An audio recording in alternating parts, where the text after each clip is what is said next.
Yo. What's up? What's up? Give up the rack. Welcome, revolutionaries, to today's live stream. We're going to be looking at something very interesting today. I hope it's interesting. I think it's rather interesting because it's hotly debated. Yo, 4AS, give up the rack. Nice to see you in the chat already. Bob as well. Is it Bob A or Bob or Bob? Bob et 333. Welcome. Yeah, today we're going to be looking at a topic that is very close to my heart, and it's really ignited a conversation for me because I recently did a short video, that is, and put it out on Instagram, TikTok, YouTube Shorts, where I was basically to kind of, obviously to be catchy because you've only got so long in a short. I basically just said, look, it's time to drop wokeism for the main struggle. We need to focus our attention and prioritize our attention on class struggle as opposed to getting kind of lost in the additional stuff. And I use the word additional quite purposefully because I do believe that, an anti-capitalist struggle, so like one like a struggle for socialism, let's say, is based in class warfare. And so that is I guess you would say, the struggle between capital and labor. And yeah, quite recently I have been having like an epic battle in the comment section on one of my Instagram reels. So a short video again with a particular person who thinks that you shouldn't drop anything to do with like wokeism and all that sort of stuff because this type of thing is derived in the idea of intersectionality. And I think they've gone as far, I'm just waiting for confirmation, because this argument has now been going on for days. I'm just waiting for confirmation from them, but they basically said intersectionality is socialism. So wokeism is socialism. And like, I have to draw the line there. I haven't watched. I will analyze the Alice Capel video. Maybe we can do that today. Actually, 4AS. That's not a bad idea. Actually, it seems to be related to the topic that we're doing. And yeah, I was just very taken back by this idea that socialism is wokeism or is intersectionality, as this person actually said. What her argument is that socialism is intersectionality. Because I have a fundamental problem with that. Because obviously socialism has been around for almost as long as the idea of capitalism has been around for, as long as there has been kind of the exploitation of laborers, so wage workers by capital, there has been this idea of socialism, so socializing the means of production and giving power to workers. That is the core principle of socialism. And so I find that just because here in the 21st century, we've managed to, in the 20th and now 21st century, we've managed to kind of extensively analyze socialism was intersectionality. That's her argument. Oh, that's really dangerous, according to her. No, okay. Well, then I think it's time then. It's time to watch this because I do have a problem with this general understanding. Because socialism is, I think, got to do with an acknowledgement of the wage-labor capital relation as a social relation within a mode of production and understanding that it's based on oppression. Well, that's how I interpret it, but you could have a different view. Okay, well, I will check that out. But like, yeah, I was very taken back by this person just basically saying that intersectionality has always existed. Like, it wasn't just made up in like basically the like the 80s. So like the 1980s, that is. So like, 30 years ago, it was made up. It was conceived of and first given, I guess, articulated in a certain way. And now that has just, been what socialism has been about forever, since it first became a concept for people, in like the 1800s. So like 200 years ago. I don't think it was at all. And so, like, I want to go back to the basics here. And I want to do that, first of all, by going back to the beginning and going back to, well, not the beginning, but going back to like a really, really basic understanding of what socialism actually is. And like, no one else has offered a better critique of capitalism, I would say, than Karl Marx. And so, like, if you want to understand what socialism is, you can't understand what socialism is without understanding what capitalism is, because like socialism doesn't just come out of nowhere. It's not just an idea. It's a response. It's a reaction to capitalism. And then, like, you have someone who, like Marx, who would say that no, it's even more than that. It's not just a reaction; it's scientific, and like socialism will be a suspension of the dialectical kind of relations, or yeah, a unity of the opposites within the capitalist mode of production, the contradictions in the capitalist mode of production, a suspension of those contradictions, and then like a natural development of capitalism will be socialism. And so it's scientific for Marx, whereas for these other people, like people that came before, socialists that came before Marx, they were just like reacting to the ruthlessness and the inhumanity of capitalism, especially industrial capitalism. And like they thought of socialism as a way to overcome these inhumane social relations, i.e., the relation between workers and capitalists. It really had nothing to do with other forms of oppression at all. It has to do with that central form of oppression and overcoming it. And you overcome it by directly undermining that central relation. So like capital and labor. And so I'm going to read an excerpt from the Grundrisse. I know, riveting stuff. Don't hold your breath, because it's going to be a long one. But like, I think it's going to be pretty important to understanding what the hell socialism is. And he's going to do that by basically describing what capitalism does in terms of the division of labor and bringing laborers together. I'm back. I had to repair the shower. That's working class right there. I'm starting to form a list of like things that are like what working class people do and what they get up to and stuff like that. And it's just like, hey, the shower's broken. I just need to quickly fix the shower. That's working class. Okay. So thank you for sharing. And how do I pronounce it? Is it Bob? Is it Bobbe? Is it just Bob? How do I pronounce the first part there? I would like to know. But I'm glad the shower is better. So yeah, just bear with me because I think this is really important how Marx articulate. My real name is Francis. All right, well, I will try to remember that every time I see that come up, and I will try to use your real name, or whatever pseudonym you'd prefer me to go by when we're in these streams. But like, yeah, bear with me, okay? Because I'm sure like there's a lot of fruit in the way that he's articulated this.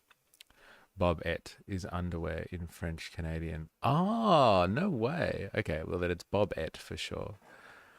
We have code names. And like underwear in French Canadian. That's a pretty good fucking code name.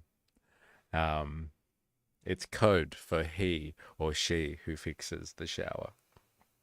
Um, so bear with me, okay? We're gonna do this, and you're gonna enjoy it. All right, you're not just gonna listen to Marx. You're gonna enjoy it. All right, so strap yourselves in. Okay, so in fact, in the production process of capital, labor is a totality, a combination of labors whose individual component parts are alien to one another, so that the overall process, as a totality, is not the work of the individual worker, and is furthermore the work of the different workers together, only to the extent that they are forcibly combined. Let's just backtrack on that. So the production process of capital is a totality. Sorry, the production process of capital, in the production process of capital, labor is a totality. So it's a combination of workers. Capital is a combination of laborers coming together, whose individual parts, so this combination of labors, all these different people laboring away, this combination of labors, whose individual component parts are alien to one another. They're all separate. Okay, they're alien, they're separated from one another. So that the overall process is a totality, as a totality, is not the work of the individual worker. So like this whole process that's going on is not one person's work. It is the work of the different workers together, and only to the extent that they are forcibly combined. So it is a combination of labors that are all alienated from one another. So the division of labor, they're all separated from each other. They don't know what each other is doing, but they come together to make something, and they do so forcibly and do not voluntarily enter into combination with one another. And they don't come together out of their own volition. So they are forcibly combined, and they don't combine with each other by choice. The combination of this labor appears just as subservient to and led by an alien will and an alien intelligence. And so this combination of workers that are forcibly put together, that don't have the choice to be working with each other, are led even by ideas and like a direction of something that is alien to them. So the capitalist, basically, they're put into motion by someone who tells them what to do, somebody that gives them orders, or some entity that gives them orders, an alien intelligence, an alien will, having its animating unity elsewhere, as its material unity appears subordinate to the objective unity of the machinery, of fixed capital, as an animated monster objectifies the scientific idea and is in fact the coordinator of the individual worker. So like, not only do they take their orders from somebody else, so somebody else gives their labor its will and its purpose, but like the machines they're using, the tools they're using coordinate them as well. They don't even have power over the machines that they're working on. Okay, so first of all, capital comes together because of a combination of laborers who are all alienated from one another and are forcibly combined. They don't have any control over how they're combined together. They are then directed by some other intelligence, some other alien will that directs them. And then they are forced to use machinery or work on a machinery almost as appendages to it, because it does a majority of the work and coordinates really what they are doing. The machinery really dictates to them what they are working on, as opposed to the other way around. They have no autonomy over the machines that they're using. Like, the machines are kind of using them. They're filling in the gaps for the machinery. Hence, the worker relates to the product of his labor as an alien thing. And so does he relate to the combination of labor as an alien combination, although it belongs to him, is alien to him and coerced from him. So, like, this whole combination of workers is alien to the workers themselves. So, like, labor basically is completely alienated. It's a combination, an intricate network of workers who are forcibly combined. They're put together not voluntarily. They are directed by a force outside of themselves, usually a capitalist. They are subject to an animated monster that objectifies scientific ideas and coordinates them, basically machinery. And then the combination of workers themselves, they are even alienated from what they produce then as a combination of workers. I.e., okay, for this, did you ever read Mein Kampf? That is a little bit out there. I'm gonna admit, compared to what we're reading right now, from the Grundrisse to Mein Kampf. But no, I haven't. But I do want to. Because like I would like to understand, like, the inside of the mind of a fascist, and like a very particular brand of fascism, Nazism. So, have you read it? Because like I would, but like this idea, right, is really, really important, that like capital brings together laborers forcibly, but like it is all of the laborers that are alienated from everything that they're doing that produce all of the value. Yes, I did in French though. Oh, that's interesting. That's very interesting. All right, well, I would like to read it. So if you suggest it, then or if you think it's a good read, like, and it's essential reading or something like that, then I would definitely have to read it. Like, this is a really important point, okay? Maybe it can teach Elon how to do a Roman salute properly. Yeah, I know, right? Yeah, it was a Roman salute. Damn it. This is so important, okay? Capital puts together combinations of workers. And so, like, that's what socialism is. I wasn't born. But it's good to have two sides of a story. Yes, it is good to have two sides of a story. It definitely is. But like, that's what, can I just say it now? This is what socialism has got to do with. This is all that socialism has got to do with, is that like capital puts social labor into motion. It puts combinations of laborers who are alienated from each other. They're alienated from the products that they create. They're alienated from the machinery. They're alienated from each other. They don't get to choose what they're working on. They don't get to have any input over the direction of what of their efforts, and they don't even get to really decide how they use the tools, like the means of production itself. They get dictated to, coordinated by almost the machinery. And so, like, socialism would be the complete reversal of the alienation of social labor. So you have a social division of labor under capital. That's what makes it so productive, or what makes it so amazing, let's say, you could say. So productive. Give up the rock, its wings of cheese, descended into the building. Hello, hello, welcome to the stream. We are going back to basics, wings of cheese. If you watch Europa, you will learn a thing we never learn in school. Oh, interesting. All right.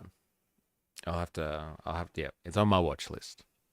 Yeah, we are basically going through back to basics. Okay, we're going back to basics about what the hell socialism actually is, and what I think socialism is, in my opinion. Because I've recently been having a massive debate with someone online. It's been going for days now, where like basically they think that socialism. I think we're at this point now where I've isolated what the issue is, and they think that socialism is intersectionality. And I am just absolutely flabbergasted and astounded by that assertion. I understand the importance and the significance of intersectionality. I believe it is a framework to understand forms of oppression, and understand and be able to empathize with people based on the ways that people can have layered forms of oppression.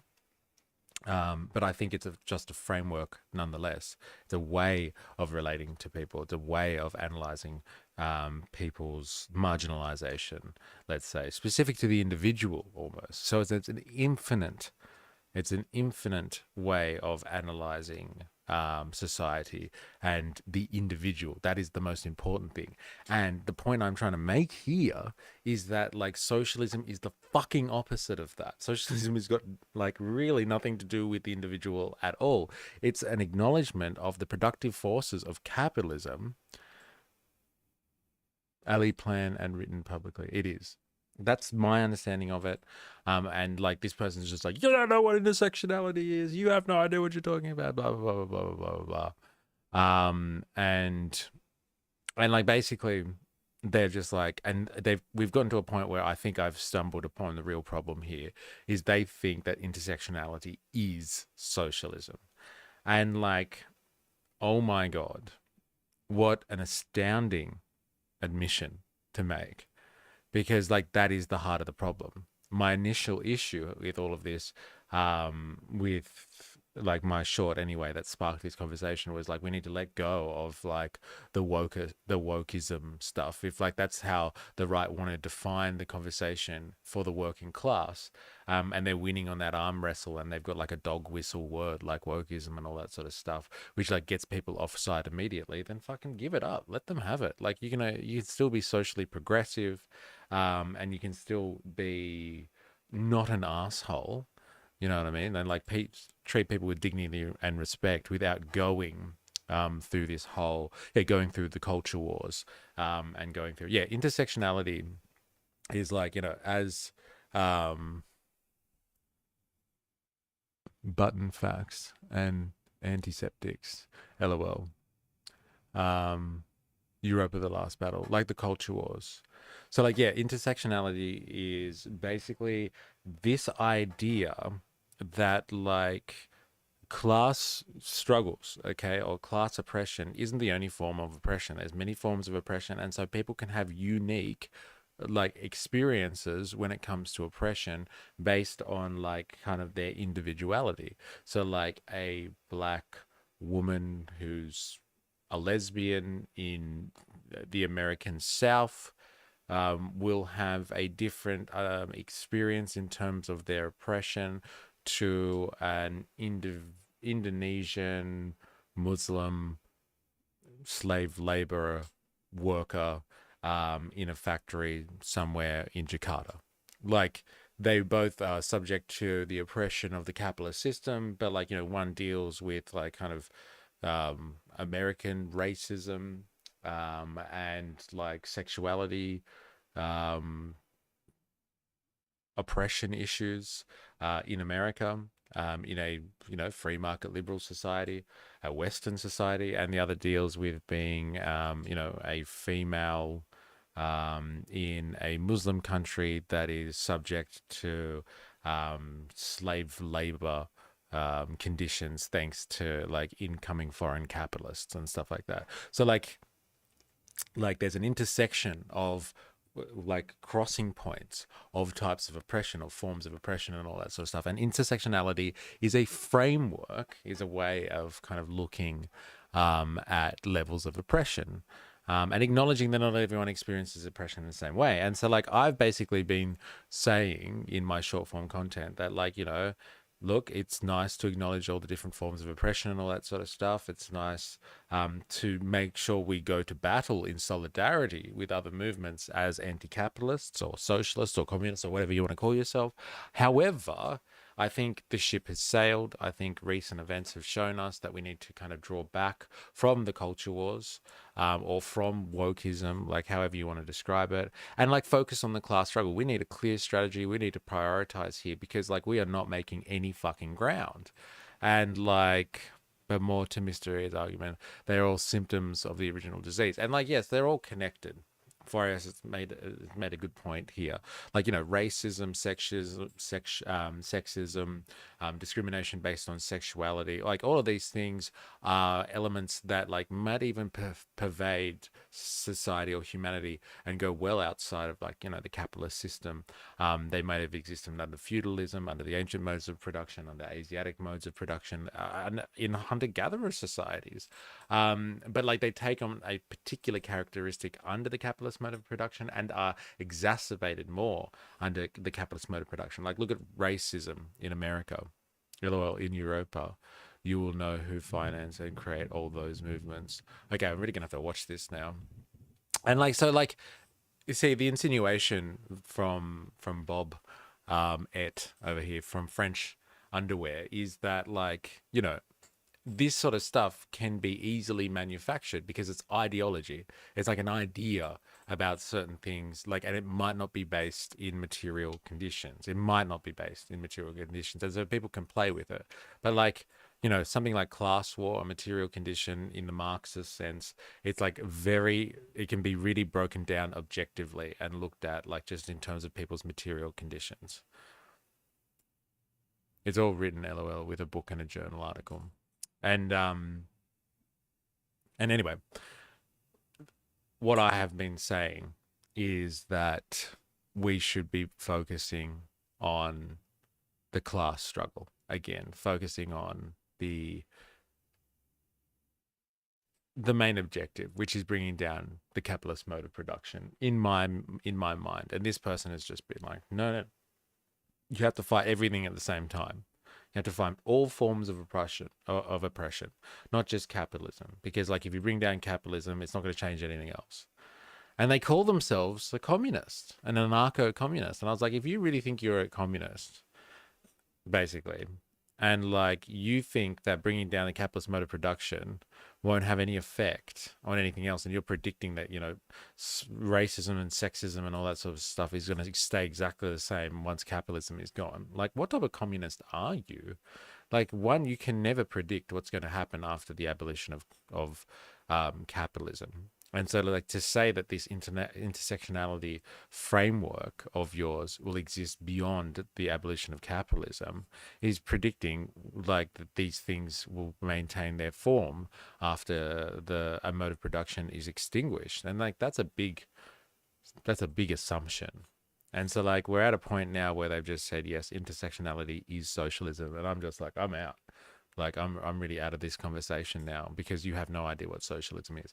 And so I started reading a passage from the Grundrisse that I came upon kind of recently. And I think it's really important because it talks about what capital is. And capital, you know, is a form of production which combines workers. It gets workers together. But the workers, importantly, are alienated from everything. They're alienated from each other. They're alienated from the products of their labor. They're alienated from making decisions in the process. So, like, they have no will. They're alienated from the tools that they're operating, because the tools kind of have a life of their own, and like they're really being operated by the machines as opposed to the other way around, almost. And so, like, if that's what capitalism is, then socialism is a development of, or a negation of, the capitalist mode of production. And so socialism would be removing all of those points of alienation and allowing the worker to, again, be able to not be alienated from other workers, have a decision in the production process, have control over the products of their labor, and use machinery in a way where they're not being used by the machines as such. They're directing what happens with the means of production. That is what socialism is. That is what socialism is really about. It's about the worker and their relation to capital, and overturning that relation and having them sit in the pole position of that relation. Socialist is the opposite of America. Thank you very much. That's that pretty much sums it up right there. And so, like, Anything outside of that, and this goes back to what I was saying probably about 5 minutes ago before I started going off chops, was like anything is additional to that. I'm not saying that you can't fight for other forms of oppression or other struggles that come within a capitalistic society. Of course, you should show solidarity. Of course, you should be there in the struggle, and like helping other people out. But like the core struggle, the central struggle, if you want to get to socialism, or then beyond that to some form of like communistic style of living, a post-industrial society communistic style of living, you need to kind of attack that core relationship. And like that's what it's all about. It's really about attacking that central relationship, and they really don't want to acknowledge that at all. They don't care actually about that central relationship. Socialism really for them, I guess, is more of an ideology than an actual acknowledgement of, like, I guess, anthropology. Like that, like capitalism is a way of living for humans, as opposed to just a set of ideals kind of thing. Capitalists and ruling class rely on us fighting these individual battles and clashing with what is important. Yes. And that's why I said, like, I think it's really important just to prioritize and like get back to basics, and let's just focus on that. As opposed to like focusing on all of the other stuff. Not that that diminishes the importance of other struggles, and other systems of oppression and hierarchical issues, but like, one thing at a time, please. Let's not spread ourselves out too thinly. But that is falling on deaf ears massively. So like I wanted to go over what the hell socialism is. And first of all, we're going to do that by doing something that is really hard for me to do, and it's going to be really fucking cringeworthy. We're going to look at this video called Socialism the Basics, Busting Myths with MysterE. So someone called MR question mark E. Like, what a strange name. Who the fuck would call themselves that? It's from 3 years ago. It's only got 300 views and a few comments. But like, we're going to go through some cringy stuff for me. And we're going to see what I thought about what the hell socialism was 3 years ago, and see if I've been able to develop my understanding any better over the last 3 years, or if I was fucking rock solid 3 years ago and like don't need to be kind of criticized at all. And I'm hoping it's the latter, that like I'm fucking rock solid. But if not, we're gonna make fun of myself from 3 years ago, and like I'll have a laugh, we'll cry, it'll change your life kind of thing. And like, yeah, we'll talk about like the basics of socialism. And then we're going to go on to something that 4IS has suggested, which is like looking at kind of, the argument for kind of wokeism and intersectionality, and like, not giving up on these things. So Black Book reference. Thank you very much, 4IS. You got it. You'll laugh, you'll cry, it'll change your life. All right, so let's do it. Let's look at this cringy piece of content and see if it's any good. See if it holds up to the test of time. Shall we? Hello there. Ugh. They call me MysterE. Now, I hear a lot of people talking about socialism and what they think it is and how they think it applies and what it involves. But these conversations are usually contradictory. And the topic is, overall, misunderstood. There is a whole mythology built around what socialism is, and I think it really confuses people's conversations. See, most people have an opinion on socialism, but no one really knows what it is. So let's explore some of the basics then, shall we? My name is MysterE. For reasons the old introduction. I have been thrown back into the past almost 100 years, and this is my story. What is socialism? Socialism is really about the control of the means of production. Who controls all the goods and services provided in a society? In socialism, the control of the means of production is socialized, meaning it is shared or organized amongst those who produce. The workers, the employees, the staff, the general population. They own, control, and make decisions in the workplace. I guess it's okay, like to start off with. Like it's not like as general as that. Like it really should be more about like the people that are working the means of production as opposed to the general population, whatever that means. But like, I can see what 3 years ago MysterE was getting at when he made a claim like that. In its counterpart, capitalism, the means of production are controlled by capitalists. They provide the means of producing goods and services and employ workers to produce them.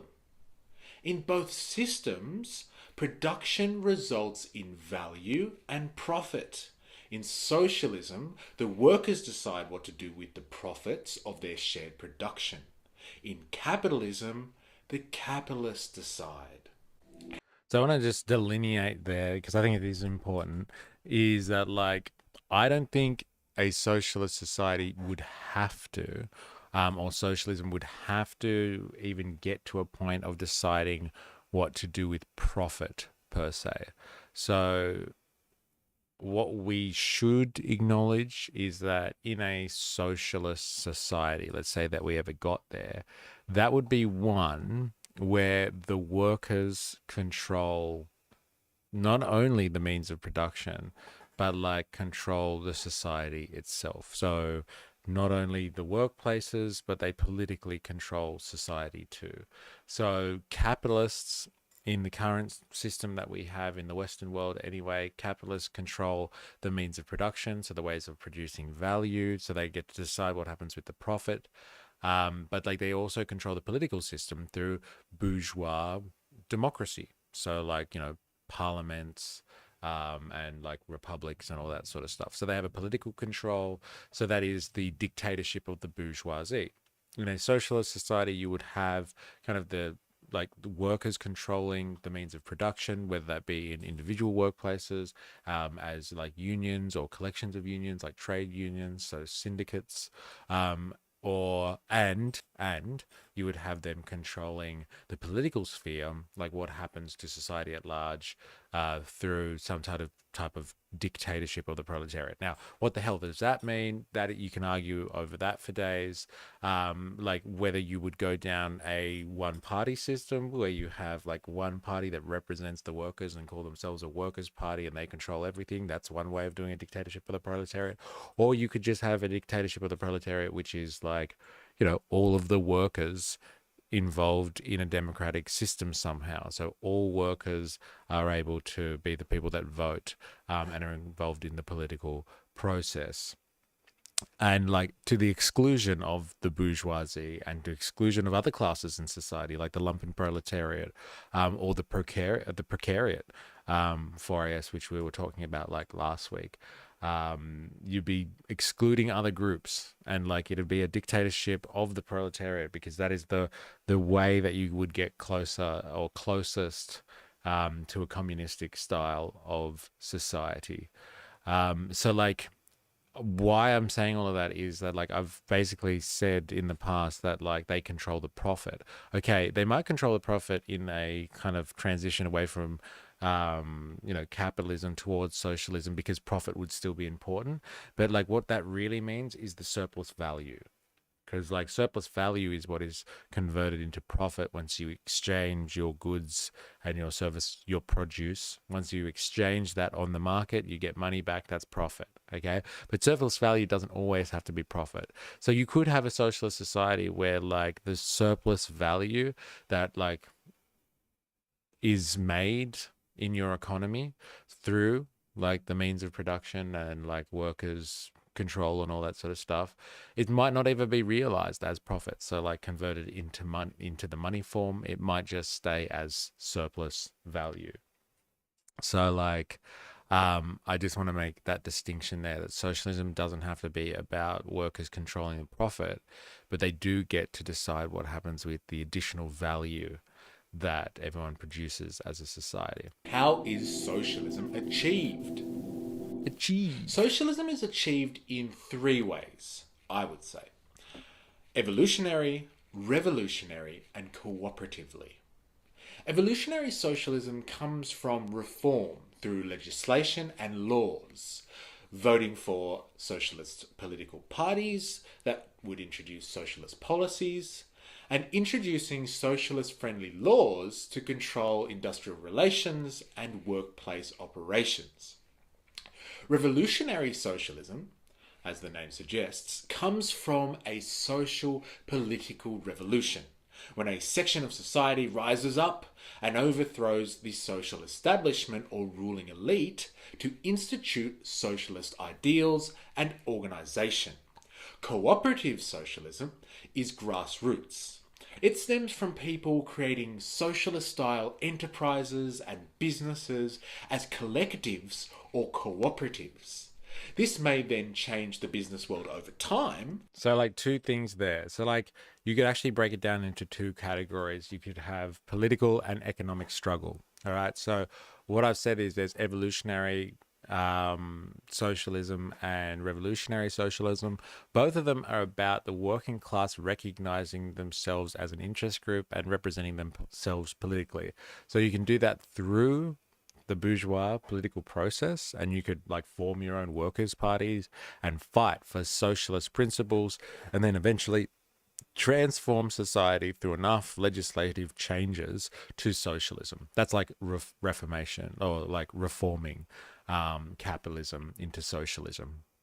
And then you could have the, like I said, the revolutionary style of socialism, which is again a form of political struggle. So you're recognizing yourself as an interest group, as a working class, as an interest group, and instead of forming political parties, you literally overthrow the system. So you might do that through some type of protest, some type of armed struggle, some type of struggle where there is a moment of qualitative change that is spurred on by direct action, so directly attacking the system and taking control of it. These are political forms. The last one, which is cooperative, as I've called it here 3 years ago, is about like an economic change within the system itself. So like people, like workers and stuff like that, deciding to form collectives and cooperatives and all that sort of stuff, changing the dynamics of the wage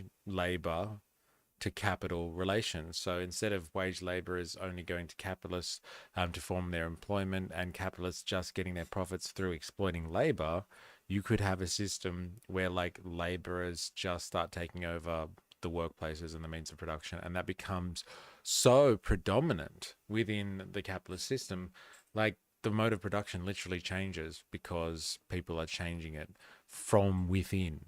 And that's an economic struggle as opposed to a political struggle. Interesting idea though, nonetheless. God, this guy is a genius. From the ground up, transitioning from a predominantly capitalist-run society to a socialist-style one. Is Marx the creator of socialism? This is funny. Karl Marx was a philosopher and an economist. He did not create socialism. I think this is a funny point because like people do actually think this, that like, you know, he came up with communism and socialism and all that sort of stuff. Like all of that stuff predated him like significantly. And like, you know, he read all of the classics and he went through all of the socialists and critiqued them all. But like, yeah, very, very far away from him being originating any of this type of stuff. Like, honestly. Ideology was around before he was alive. However, he did contribute greatly to socialist theory and its interpretation of history and economics. Was the Soviet Union socialist? This will be controversial. No. The Soviet Union never transitioned to socialism. After the Russian Revolution of 1917, Lenin and the Bolsheviks instituted a form of state capitalism where the state took control over or directed the means of production in Russia. But this did not result in the socialization of the means of production, meaning the Soviets didn't come in and take everything off landowners and business owners and hand it over to workers to control. Workers just kept going to work.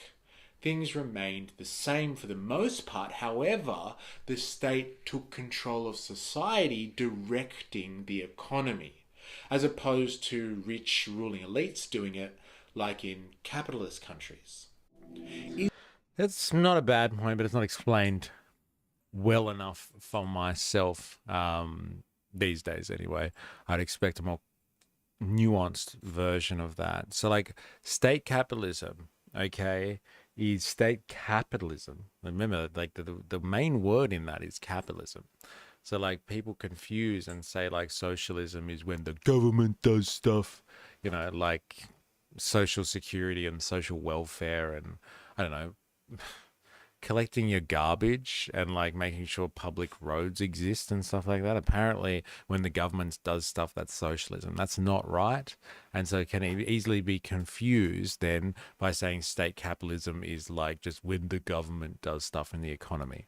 If that was the marker of what state capitalism was, then America would be state capitalist, as in the US, because like most of like their agricultural sector, let's say, is heavily subsidized by the government. They pay for the agriculturalists to exist basically and like produce products and have prices set at certain points and have quotas basically produced, and then they kind of waste a lot of it anyway. But like, just because the government gets involved in the economy does not make state capitalism. Okay, what makes state capitalism as distinctive to like a free market style of capitalism, where like, the market kind of dictates what's going to happen with the surplus value that is produced by the labor force, is that in a state capitalist society or a state capitalist system, the state controls what happens with the surplus value. So what makes state capitalist then is the fact that the relation, right, between capital and labor. So like capital only exists because of the relationship between the wage laborer, so labor, and capital. Labor is employed to make surplus value. That's really fucking crucial. Now, in a free market society, the wage labor is employed and put to use by capital. But in a state capitalist society, then wage laborers are, dictated to by the state or by like a central party or like the Workers' Party or something like that. So they don't break down the wage labor relation. They don't stop having like employing people for a wage and paying them less than the value that they produce and suck up that surplus value and put it to use, I don't know, for the state's interest or for society's interest, like whatever that is. But like the laborers are still exploited in that type of society. And that's why it's capitalistic, because like you're extracting surplus value out of a bunch of wage workers. So like in a free market society, then like like a capitalist society, it's done by free market players, it's done by big corporations or like small companies and stuff like that, or whoever, but it's done by like free individuals, etc., etc. Insert typical capitalist rhetoric. But like in a state capitalist society, it's done by the government or a central party or something like that. But the important thing is like labor, like the wage labor relation to capital is not undermined at all. Everyone's still given a wage. They're asked to go to work in a factory or work in a property somewhere or like deliver goods and services to the general population for a wage, and their surplus value is still extracted. There is still exploitation in that system. That's what makes it state capitalist. It's just capitalism, that relation, that social relation is maintained. Is socialism and communism the same thing? No. Socialism is an adaptation of capitalism. It still involves all the same things, but the means of production and profits are shared amongst the workers and employees instead of being concentrated in the hands of a few owners. Communism is intended to be the next stage of socialism. After society is social. I don't think there's any revision that's needed there. Like I still think that that's important, like an important way of describing what socialism and communism is, as like socialism is a transition to another.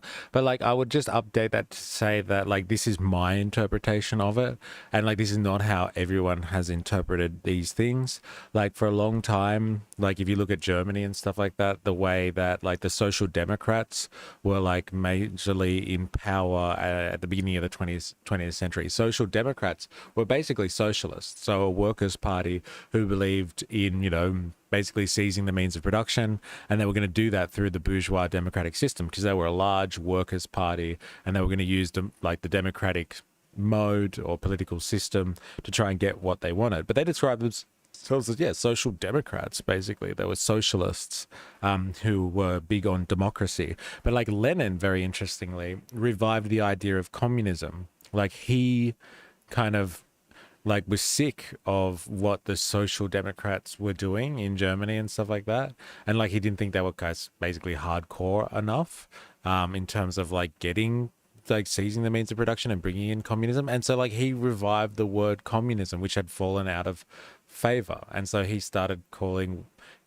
what he was doing communism and started referring to the Soviets and like the Bolshevik kind of revolution as a communist party. That's what they ended up taking the name of, the communists and all that sort of stuff. So it was like a rebranding exercise. So communism and socialism can be used interchangeably. So I want to update what I'm saying here. They can be used interchangeably because it really depends on what agenda someone's got at the end of the day. But like if you look at it kind of technically, yes, socialism and communism are different things. I would say socialism is like the dictatorship of the proletariat. So a society that is controlled by and directed by a bunch of the working class solely. And like, so that's basically very similar to the way capitalism runs, but like instead of the bourgeoisie controlling society, instead of capitalists controlling the economy, it'd be workers who control society politically and run the economy, kind of thing. So it's like similar style to how capitalism would be working as a society, as a bunch of social relations, just workers in control of everything. Where communism is completely different. It's a point at which, like, you know, some describe it as post-scarcity. Okay, so it's a point at which like things become, you know, so abundant that like no one really gives a shit about saying, that's mine, that's mine, this is all mine, like kind of thing. And like, you know, people aren't divided into classes based on forms of oppressing each other so they can just take advantage of each other, and like you don't have property, you don't have cash anymore and all that sort of stuff. So like they are distinct, and like one's a transition to another, but like the way people use it to describe themselves, like some people will be like, I'm a communist kind of thing, and you're like, well, fuck, what does that mean? It's the same as saying like, you know, I'm a socialist, really. And most people won't make the leap and the difference between the two. But like, yeah, for Lenin, it was a rebranding exercise because, like, you know, Marx and Engels, they wrote the Communist Manifesto, not the Socialist Manifesto. But what they were calling for was a socialist revolution. They were asking for the workers of the world to unite and, like, throw off their chains and, like, you know, take over the political system. They were calling for socialism. But they called it the Communist Manifesto. So like, you know, interchangeable terms. But like, if you want to look at them technically as stages of human development in a historical materialist perspective kind of thing, then that's what it is. Wings of Cheese, interesting. I'm glad you think it's interesting. I thought so too. Socialism, 1 from 4AS. From each according to their ability, to each according to their needs. 2, seizing the means of production. Those be the basics. Good old reform or revolution. Yeah, it's a conversation as old as the movement itself. Hi. They seem to be doing the same thing in India now as they did in Germany by just doing dodgy stuff under the name of socialist parties, and has shifted everyone's perception of what socialism means. Yes, and that's why I wanted to do this stream actually, because I'm really fucking disappointed about like how socialism as like an idea has been completely co-opted by like not only the right wing and by like people doing the wrong thing in the name of socialism and stuff like that, which is to be expected, right? Like you would kind of expect that to happen from like from like capitalists and like reactionaries and right-wing people that hate socialism anyway. But like, you don't expect that to happen from within the movement either. That you expect a bit of camaraderie, you expect a bit of solidarity. And so like, yeah, when socialist parties just do the wrong thing and then everyone's just like, see, socialism sucks. Or you have people that just have no idea what they're talking about, like this person that I was explaining to you that I've been debating. And like, they think that socialism is intersectionality because, you know, socialism is about like killing all forms of oppression. Like, no, it's not. It's got nothing to do with that. And like, you know, it was interesting because like Wings of Cheese put us on to Nechayev and the People's Will recently, and they were fucking anarchists. They were hardcore anarchists. And you know what they called themselves? They called themselves socialists, these anarchists. So like, even anarchism has got nothing to do with just like attacking all forms of oppression and only looking at like intersectionality. These people were socialists. They were all socialists, and they were all trying to get to a communistic society. They could just never agree, unfortunately, on like how to get to communism. So like, that's again, so Reality Pixel Media, that's what we're doing today. I want to go back to the basics of what socialism is. And I started doing that, if you're wondering, I started doing that by like reading an excerpt. Fuck, you can't see that. From The Grundrisse, which is by Karl Marx, as you just saw just then. And this is like a book that's kind of the precursor to when he wrote Das Kapital. No, don't be sorry. It's all about the ends. That's right. Like, it's really, the focus should be on the ends, which is just like, hey, we all want kind of some type of wonderful post-scarcity society, like where like people are liberated from, you know, having to trade themselves in an economic sphere in order to survive. I'll read it. What, the Grundrisse? Yeah, good. Like, yeah, read it. Read it. Fucking good luck.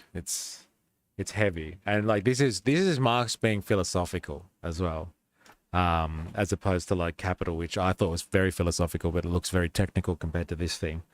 But yeah, basically, like I read a passage of that, Reality Pixel Media, because Marx describes what capitalism is fundamentally as a system of production based on combining, or a combination of labors.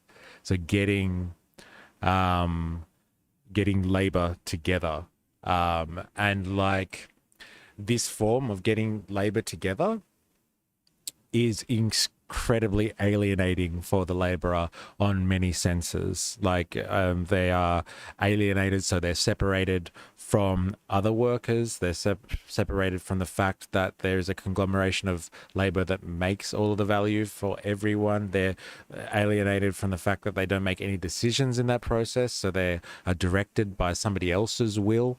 They're alienated from what they're doing because like the machines that they're using are basically controlled by someone else and control them. So it's not workers working the machines, it's really the machines working the workers, kind of thing. So they're alienated by everything, but like, it's their combination which comes together that makes all of the produce, that makes society go round, that gives society all of its value. It's their combination, but they're forcibly brought together. They're forcibly brought together. They are brought together not of their own volition. It's not voluntary. And so socialism would be the negation of that relationship, which would be where you'd still have all of those workers working in combinations of labor, so social labor, but they wouldn't be alienated from it anymore. They wouldn't be coming together forcibly. They wouldn't be coming together involuntarily. They'd be coming together because they wanted to come together. And that would change like the will behind it. That would be changing what they're producing, how they're producing it, and how they're using the machinery. And like, they get to make all of the decisions and all that sort of stuff. So like, socialism is a negation of capitalism. It's nothing else. Like, you can add things on top of that, but like, at its core, it is this. It is a negation of capitalism. So like, that's what we started with, if you're wondering. Reality Pixel, just to bring you up to speed. Remind me of gorgeous Orwell. La ferme au animal. Animal in French. Ferme. Animal Farm. Yeah. Yeah, George Orwell. Wow. What a divisive character he is for the left as well. And like, sorry, were you asking, um, Bob were you asking about what it is, the title? Because the title for the book I was reading is called The Grundrisse. Um, that's how you write it. So anyway, let's get back to this odd character from 3 years ago. Hey, I don't know what they're going on about, but I like some of the points that they're making. And people have greater equality and access to the value it creates, it is theorized that people will be able to live and simply contribute what they want and take what they need from each according to their abilities, to each according to their needs. Humanity living a commune style existence or a community orientated way. This is the core idea behind communism. Takeaway: socialism and communism, for that matter, have nothing to do with government control, totalitarian regimes, controlling everything in society, shutting down free markets, etc. This is part of the mythology built up around it. Don't get me wrong, those things may have happened in the name of socialism, but those are the actions of people and how they've interpreted socialism for themselves and then tried to put it into practice. Furthermore, much of the socialism narrative in the West stems from ruthless propaganda campaigns led by capitalists battling labour movements and the remnants of Cold War scare campaigns. It is up to you to cut through the stories and get to the facts. If you thought this was interesting, please like. Yeah, you cut through the stories and you get to the facts. That's right. You tell them, MysterE. All right. Well, that wasn't as cringe as I thought it was going to be. I thought I was going to have to correct my 3-year-old, no, 3 year younger self a lot on this one. But I seem to have been okay and on the money, even 3 years ago. So, like, congratulations to you, buddy. You weren't as disappointing as I thought you were going to be. So, 4AS, where is the name of this woman who has given us a good old diatribe on why intersectionality is basically socialism? Alice Capel? Is that her name?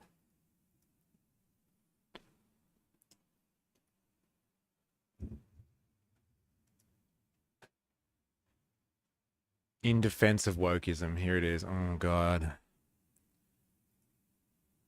And she's French too. The only place you can watch footy live on Saturdays, right? Now watch out for the French. They're right, Bob.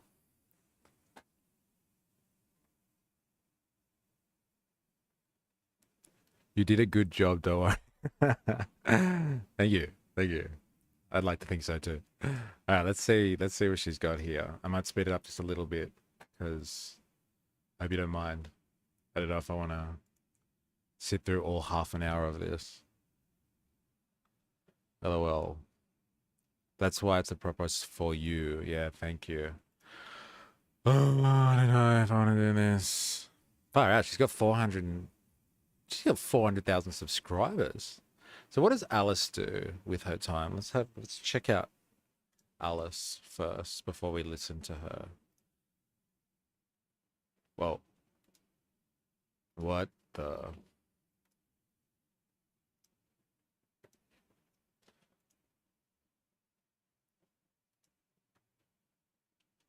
I'm so sick of my. Why female rage is here to stay? Well, I guess it makes sense. Bonjour. That's it. That's all she writes. I'm French, video essays, an educator making videos on topics I'm curious about. Oh, so she just does anything. Ah, okay.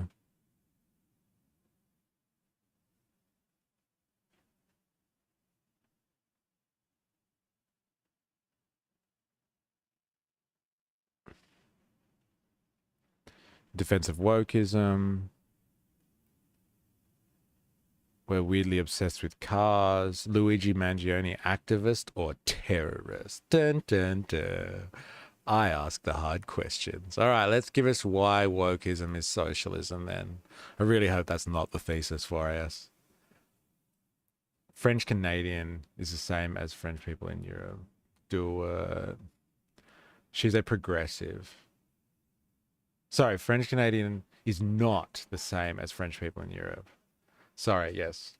Apologies for that distinction, because I know for a fact, yes, the French do not think the French Canadians are the same as them either. I've had that funny conversation a few times, I'll tell you that much for free. Bit of a distinction there culturally. Not sure what she calls herself. Okay, well, let's see if she's worth her salt then. Let's have a look. Okay, so today I want to do something a little bit different. This video is about political strategy, which is a very conflictual topic, but that's a good thing. You're very welcome to share your perspective in the comment section, but I'll kindly ask you to first consider the points I'm making and not jump to conclusions before I fully develop my argument. I was motivated to make this considering some of the recent discourse in left-wing circles, especially after all the elections that we went through last year. I've had some strong reactions at times, not gonna lie, but I really took my time to write this video to make sure my arguments are based on data, on science, on my humble experience, and not on drama. Ultimately, my goal is that the left becomes stronger, and to do so, we need to have the best strategy possible, so here's my take on it. Before I start this video, I want to give you a little bit of context as to who I am and why I think my opinion on this matters. My name is Alice, I'm French. I grew up in the north of France, an area that flourished during the Industrial Revolution with the textile industry and the coal industry, but later suffered from deindustrialization and became one of the poorest areas in France. Poor but proud is the murder of the town my dad grew up in. When I was 2, my parents moved out of Lille to go to French Flanders to get closer to nature. I spent more than 20 years of my life in the countryside and go back frequently. My mom was quite involved politically. She also volunteered at a local refugee camp as a nurse. In French Flanders, we have... So, like, can we just time this? Because this is 26 minutes long, right? Poor lady. Yes, I know, right? Having to leave the urban areas and reside in the hillside somewhere. Last time we did a stream, we got kicked off for a copyright violation, and like that was on like what, some hardcore kind of, I don't know,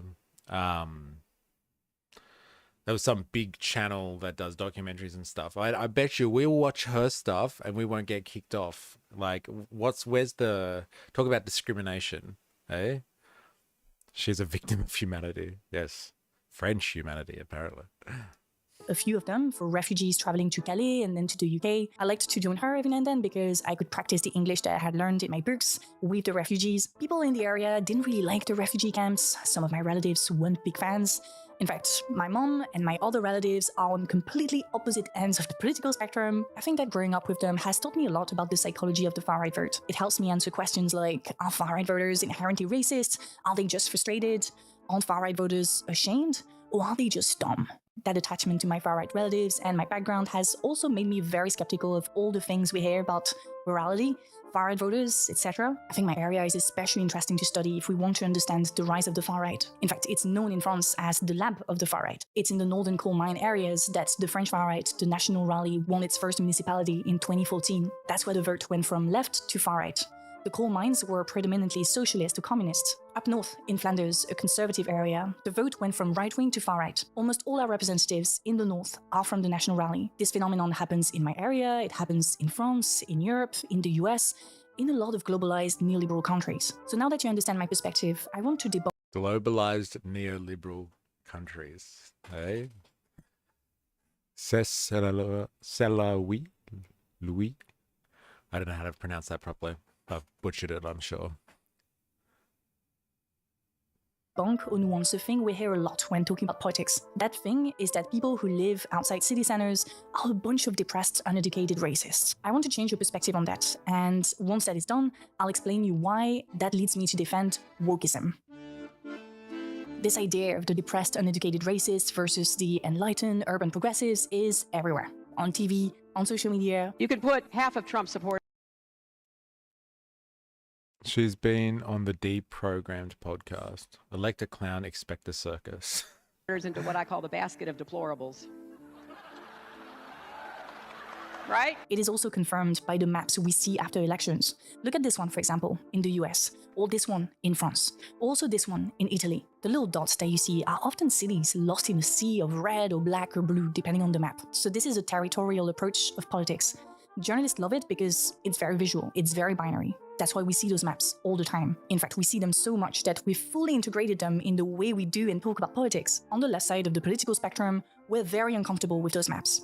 We don't want to be perceived as some sort of detached urban hipsters. We don't want to be a little dot in an ocean of depressed, uneducated racists. This anxiety has pushed some left-wing commentators and politicians to change their strategy, to talk to that sea of far-right voters. In France, for example, we hear left-wing politicians appeal to French patriots, the meat eaters and the cheese lovers. The sausage was at the heart of communist leader Fabien Roussel's campaign. Non, Fabien, tu ne gagneras pas avec un steak! Great source of memes, this guy.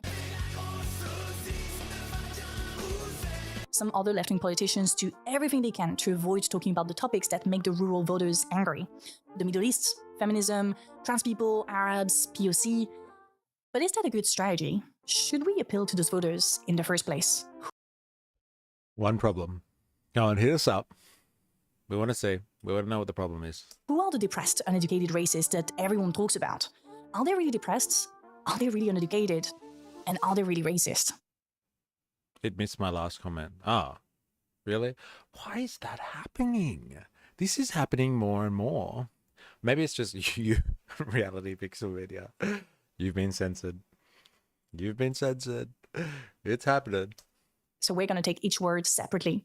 Let's start with depressed. Like, okay, can we just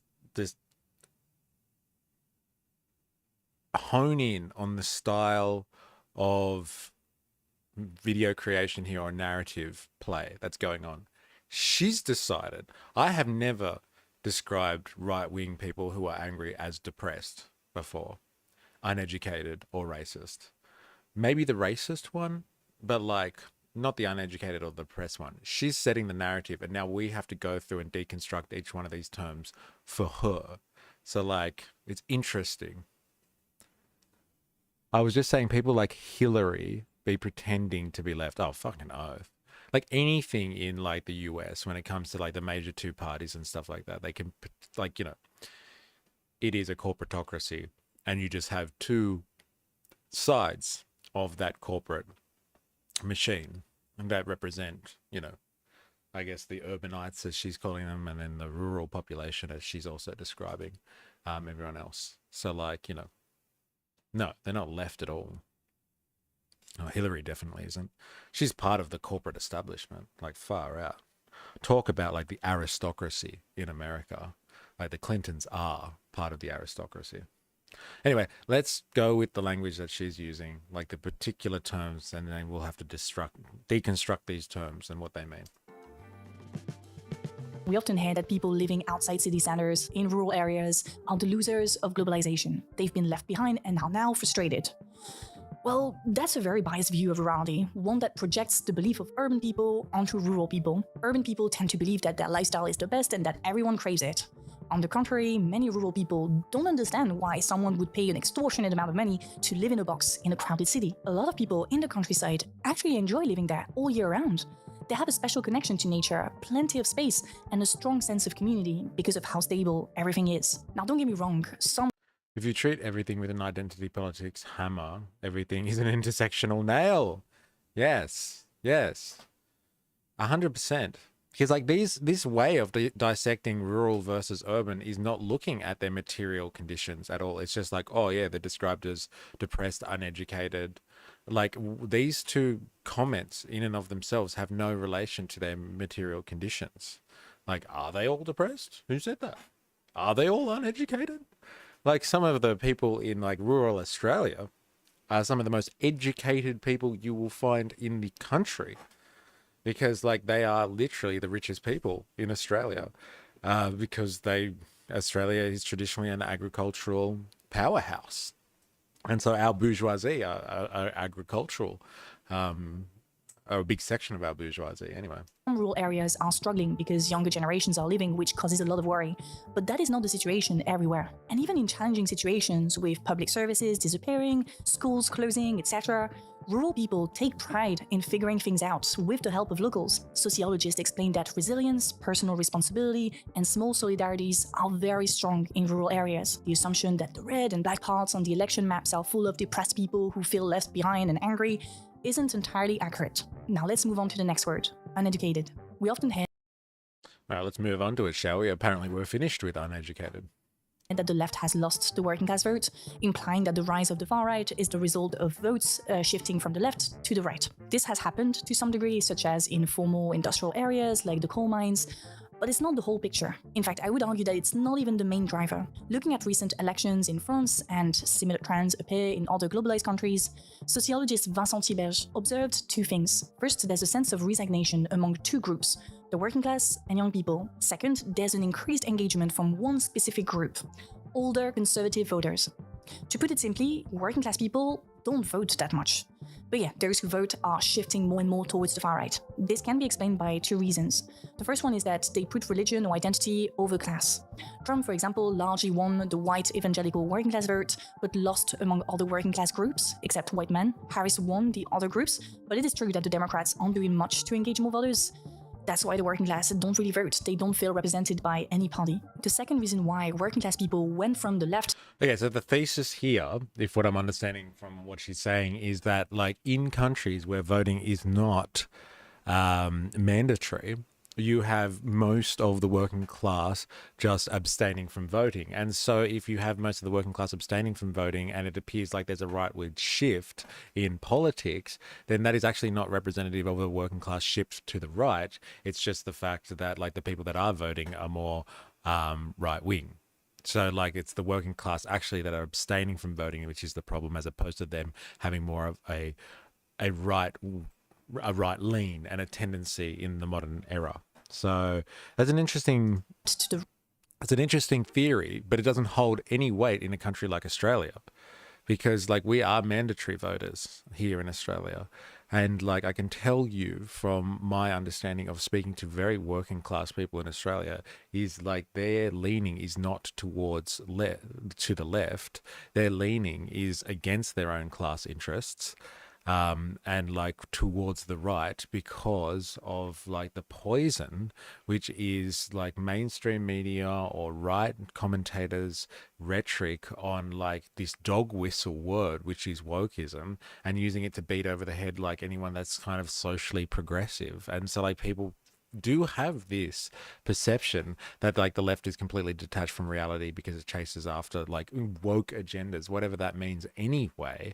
And so like embracing the class struggle again and prioritizing the class struggle is not an issue. If anything, it is a way to speak to a majority of people in their own language. And like this theory that she's propagating here, I guess it would hold validity in systems where voting is not mandatory, but where it is, like I'm struggling to see the point, like unless she's going to develop it and I'm just not giving her a chance. I don't want to be unfair. What is she even trying to say? Like what's her point? Is she trying to claim that miners are depressed because of where they live, that forms their worldview? Are we going to get the Liberal Party again? Oh, I don't know. It's a good question. It seems like she's not talking much about how the press manufacture consent. I think that is a big part of the conversation here. Just really obsolete variables. Yeah, very kind of empirical view of things, not based in a material kind of analysis, which is like the big kind of argument that like Marxists would use against like, you know, liberals. Is like it's based in vibes and empirical data in isolation, as opposed to looking at things like dialectically or as a totality. Right, and that's more from my personal experience talking with former communists, is because they really believe what the media says regarding migrants taking over their and their children's jobs. Okay, But anyway, there you go. She's talking about some you know, some media beat up there. There's a little bit of light at the end of the tunnel there. Went from the left to the right, and that's more from my personal experience talking with former communists, is because they really believe what the media says regarding migrants taking over their and their children's jobs. But anyway, all I wanted to say here is that the hyper-focus on the working class can prevent us from looking at the real threat here. The major boost for the far-right comes from increased engagement among groups that used to vote for right-wing parties. These include conservative voters and an increased number of young men who previously leaned center-right. Neither group is necessarily working class. The young men may have attended college, and the boomers, even though they don't have a college degree, have accumulated some. Whoa, whoa, whoa. So just because somebody has attended college doesn't mean that they are precluded from being part of the working class. Okay, so this is where like you start to get a divergent kind of understanding with like people that are, I guess, more on the intersectionality side of leftism as opposed to kind of the working class side or the material objective side of leftism, if you can call it that. Yeah, having a college education does not mean that you can't be working class. Like we watched a lot of documentaries last week on like how China built their working class, and like their working class was built on the back of like engineers and scientists and all those people helping produce their industry. So like just having an education doesn't disqualify you from being working class. Economic capital. Different social classes vote for the far right. Sociologist Benoit Coquart notes that imitation is powerful in rural areas where communities and hierarchies are stable. Influence can flow through family businesses, service provider interactions, or casual spaces like pubs or sports clubs. A decade ago, the imitation vote in these areas leaned right-wing. Now it's increasingly far-right. It was taboo just a few years ago to admit voting for the far-right. It was considered un-Republican and serious. Now it's more socially acceptable. So are people voting for the far-right because they're dumb or uneducated, as we often hear? Okay, so there's obviously a clear distinction she's got between right-wing people and the far right. So she's saying that, like, you know, people who would have voted for right wing before are now voting for far right. So, like, she is now making distinction between people who are voting between different sections or degrees of right wing. So, like, before people wouldn't go there and openly admit that they were far right, and now it's more socially acceptable. That doesn't negate the fact that these people might be working class. Just because they vote right-wing and they used to vote right-wing and now they're far-right doesn't mean that they can't be working class. So, like, you can still appeal to people that are right-wing voters and far-right voters with working class issues because they might have working class interests. So just because they used to vote right-wing and now they vote far-right doesn't mean that they aren't working class. I hope she's going to make that distinction. But like you, I want to give her a chance to explain herself. Yeah, okay, I'll stop. 50% of my comments piss off the algorithm. Really? What are you writing? You're in trouble. Send her to Ukraine. Oh my God. Equality. She's talking about the Overton window. Yeah, okay. In liberal media. Well, no. The far-right has been normalized, sure, but that doesn't mean its supporters are brainless puppets with zero agency. From my personal experience, living, debating, and canvassing in the lab of the far-right for years, I can tell you that even when we debunk the far-right lies or expose the absurdity of their representative statements, most of the people we talk to still want to vote for the National Rally. A lot of people don't want to hear this, but that's the hard truth. You have to trust me on this. I've had up-close personal experience with this over more than a decade. I've seen people supporting the far-right despite major changes in their political agenda. From pro-social to pro-business, from anti-Europe to pro-Europe, the only thing that remains stable throughout those changes is anti-immigration. They are not tricked into voting for a racist candidate. I've had many debates and fights that led to this conclusion. They know what they're doing. More and more people are doing the same thing. The Overton window is shifting. Racism is becoming acceptable. They can be racist and remain respectable people. That's a smooth transition onto the last word, racist. And, like, I'm struggling to see the point here. That because racism is being normalized, so then, what, we can't talk about working class stuff? Struggling to see what the point is here, but like, I'll let her finish. Sorry. Let us ask ourselves that question once again. If people vote for the far-right's program, even after we explain its inherent racism, Does that mean that they're all racists? Some leftists will say that voters aren't racist, but that they are misplacing their frustrations. They'll say something like, our societies have never been so tolerant. Sure, you'll hear racist takes here and there, but those can be corrected. Now, it is true that our societies are increasingly tolerant. This is measured in surveys asking people their views on gay marriage, abortion, and other identity-related issues. Even the far right has become more tolerant in its quest to appear more media-friendly. I made an entire video explaining how they try to appeal to gay men and women. I mean, the far right is unquestionably hostile towards LGBTQ+ people, women's rights, and people of color, but they talk to them by adapting their us versus them framework to fit their fizz. So they tell women and gay people that they will protect them by getting rid of archaic and dangerous migrants. They tell POC that they want to penalize the welfare queens and Islamists, not the hardworking, assimilated POC. Now, the fact that they have to do all that fake progressivism is proof that they're met with resistance. Sure, more and more people are embracing racist discourses, the resistance is not strong enough, and I'll explain why in a second. But it's important to note that there is still some resistance. Now, where does that resistance come from? Well, let me go back to where I started, with my experience of rurality. I grew up in the countryside with parents who didn't have a degree, who kept me and my sister curious, but didn't give us the tools to think like I think today. I didn't know much about political science, sociology, philosophy until quite recently. I was, like most good students in my area, pushed towards engineering, medicine, or law. Then I randomly stumbled upon commentary and video essays, and I loved it. It allowed me to understand politics, something I've always loved, in a completely different way. I also changed degree from law to English studies, so that can lead me more into the humanities. But yeah, I learned so much, mostly through online resources, books, lectures, all sorts of educational content. All of that allowed me to bring contradiction in conversations where only one side was shown. I've had countless debates with people who had classist, anti-feminist, racist, or transphobic takes, and I was happy to be in those conversations to bring nuance and challenge people's preconceived beliefs. I know what I do isn't revolutionary, but this is what I mean by resistance. The reason why society remains tolerant, the reason why the far right has to appear progressive, is because there are people like me, the wokes, equipped with their toolbox, bringing contradiction, educating people. That's not the wokes, okay? Being progressive is not being woke. I think there is a distinction needed between what is generally progressive and like not being. I think we need to ensure that we are distinguishing between what the right wing use as a dog whistle to smash anyone who is like potentially trying to fight for working class issues. And like, yeah, we need to make sure that we can define and articulate well what is being described as wokeism by right-wing politicians, by right-wing media outlets, by right-wing thought leaders and stuff like that.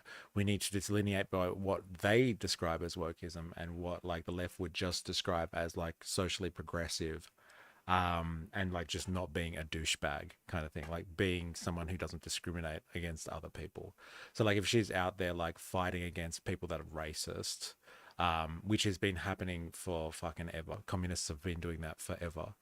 Fighting against like for women's rights. Like the first feminist ever was a socialist, a French socialist.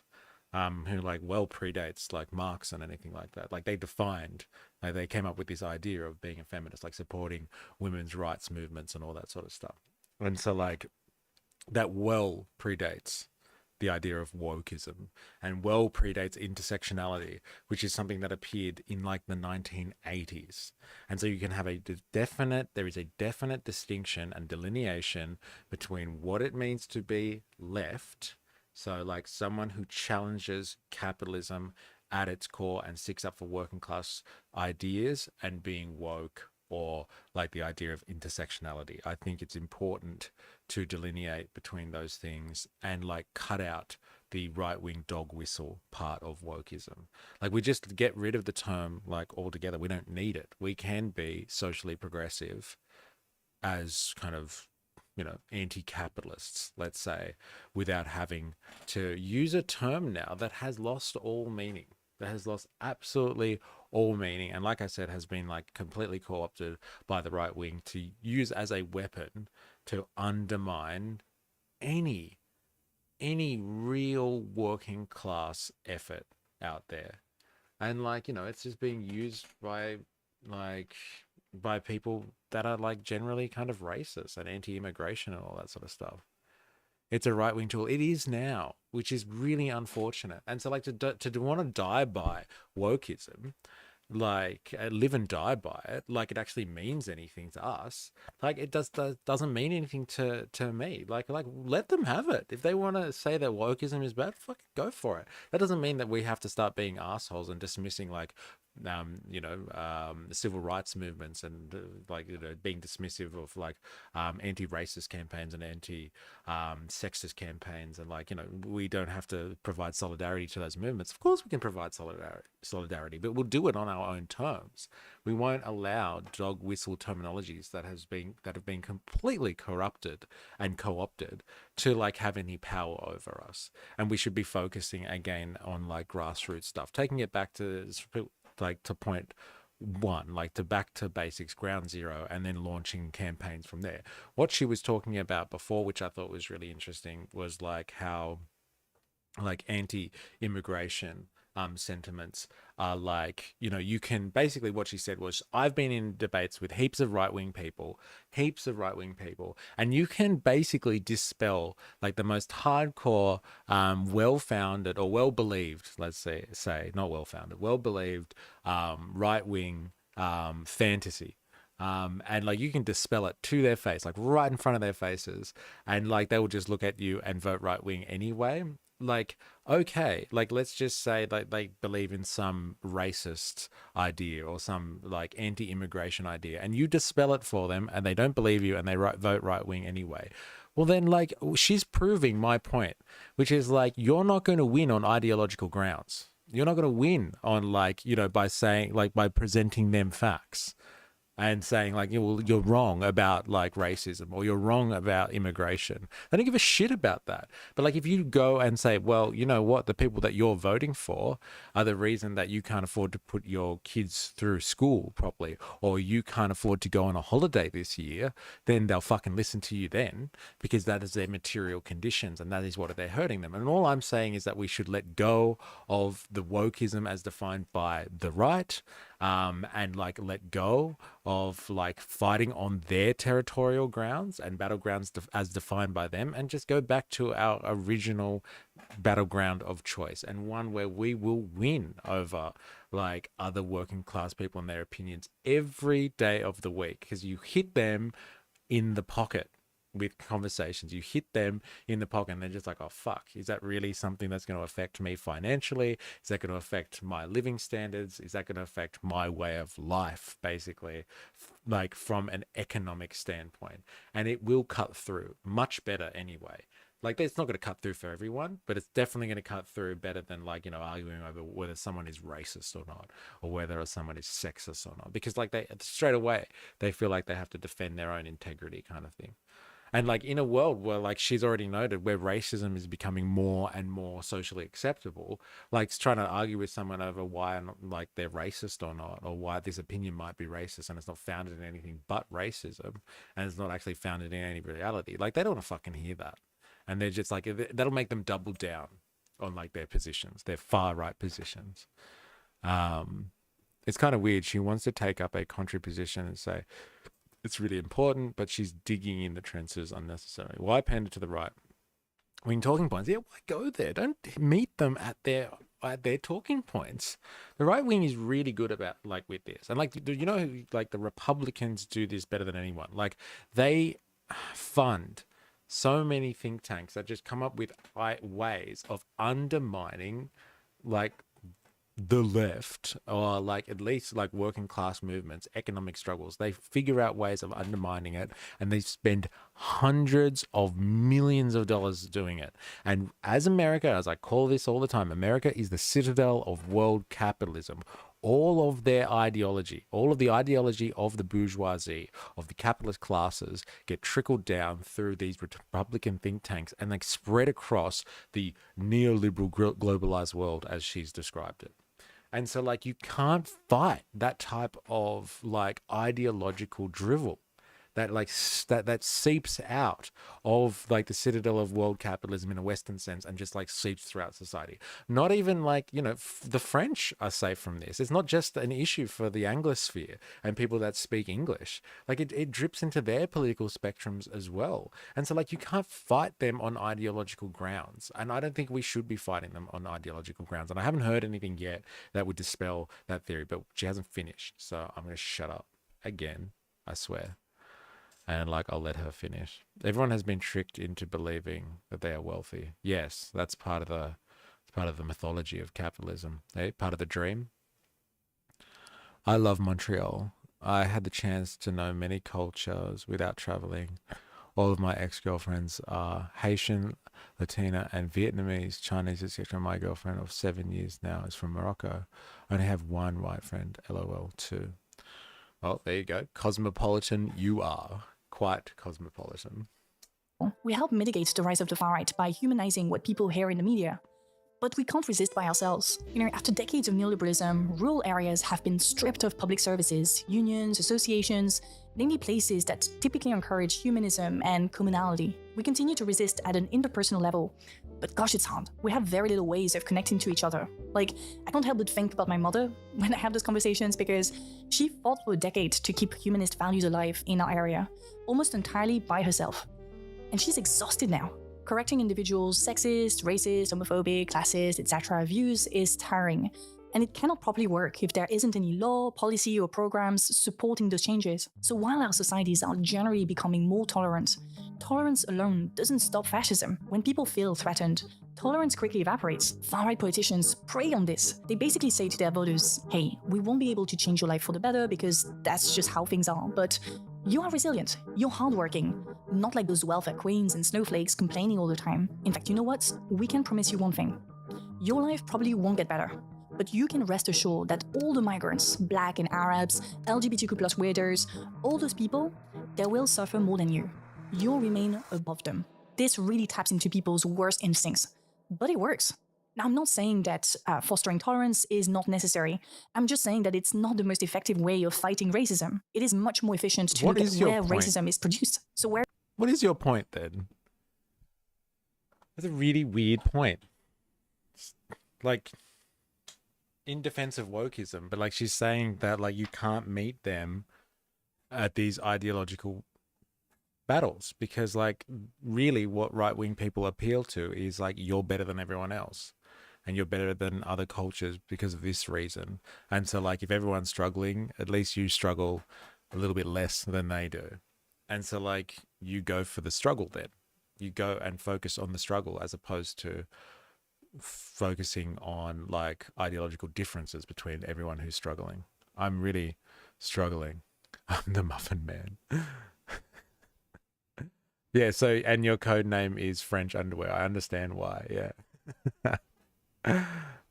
It's interesting seeing this video and seeing the French revolutionaries from firebombs at the oppressors, like the dynamic of this, throwing firebombs at the oppressors, like the dynamic of this, laughing my ass off. Yeah, this is very interesting. I really want to. I got to see where she's going with this. Where is it produced?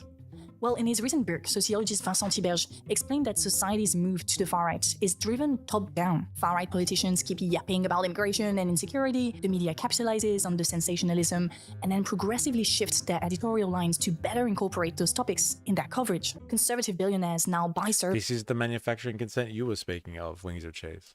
Asking stay-at-home moms and retired people looking for an easy way to make money online. Do you feel safe? No. Is immigration out of control? Definitely, yeah. Those surveys are then commented on TV shows by pseudo-experts with books to sell and ex-followers to gain. All that discourse then turns into policies that institutionalize racist practices. So more power to the police to target Black and Arab communities, fewer resources for people in need of assistance, rights taken away from marginalized communities, and weapons to our colonizer friends. That's why the left needs to have a competitive discourse on those issues with bold policies and programs for minorities and for the working class. Okay, so we covered the racism part, we also covered the depressed and uneducated. Looking closely at all those aspects helped me better understand the far-right vote.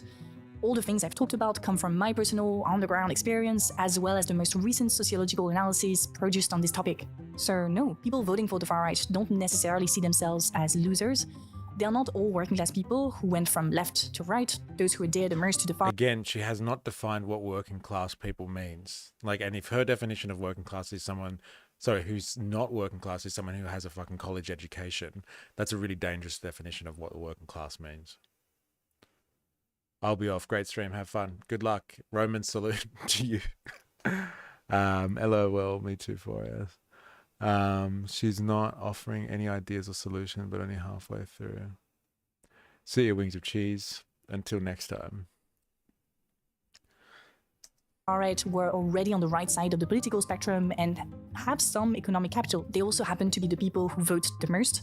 So when we look at the scary election maps, that's who we see. As I said earlier, some leftists are getting scarily obsessed with those far-right voters. That leads them to tone down their discourse on racism and the police. They ask us to stop using words like intersectionality, feminism, or gender because it will scare away potential voters. Their strategy is very simple. Shut the woke's mouth up. That is such a depressing view of left-wing politics.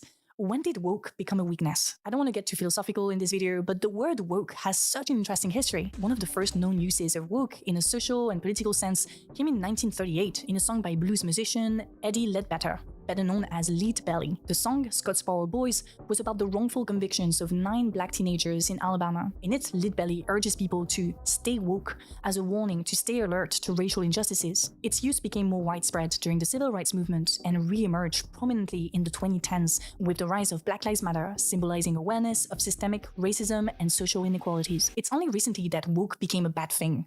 And that's because right-wing media decided it was a bad thing. So it really pains me when I see left-wing people use it the same way the right does. It's a form of surrender. It validates the right's criticism. The same applies to feminism. And so what? Like, I'm sorry, I'm failing to see if they have co-opted a word that has really good intentions and like is an over-encompassing word as well. It's not a word like racism. It's not a word like sexism and all that sort of stuff, which singles out people for being discriminatory. Wokeism doesn't single out a bad practice. Wokeism is supposed to be about a form of enlightenment. And if like this form of enlightenment has been absolutely run through the mud now and has lost all of its meaning, then like we move on to another word for the same form of enlightenment. We're not giving up on all of this sort of stuff. I'm definitely not asking people to not fight racism, to not fight sexism and all that sort of stuff. I just think that we should be focusing our attention on the core issue.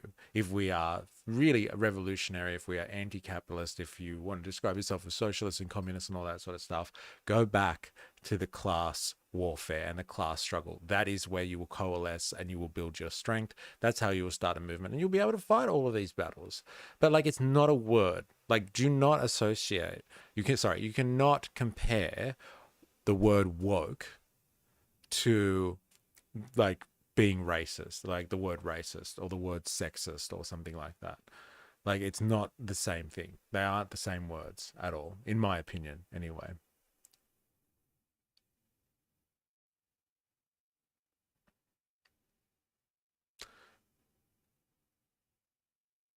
How is my stuff getting censored? And that's not. Yeah, why is your stuff getting censored? Like, seriously. To racism or the fight for LGBTQ+ rights, these terms carry so much history and meaning, but we should stop using them because we don't want to scare people away. That's not what the left does. We don't surrender to right-wing discourse. We stay strong when the establishment tries to divide us. Our job isn't to be media-friendly. Our job is to shift paradigms. Have we forgotten the historical role of the left? Our mission as leftists is to politicize people through education or entertainment. No, wrong. Wrong. That's not the goal of the left. That's the goal of the postmodern left or the new left.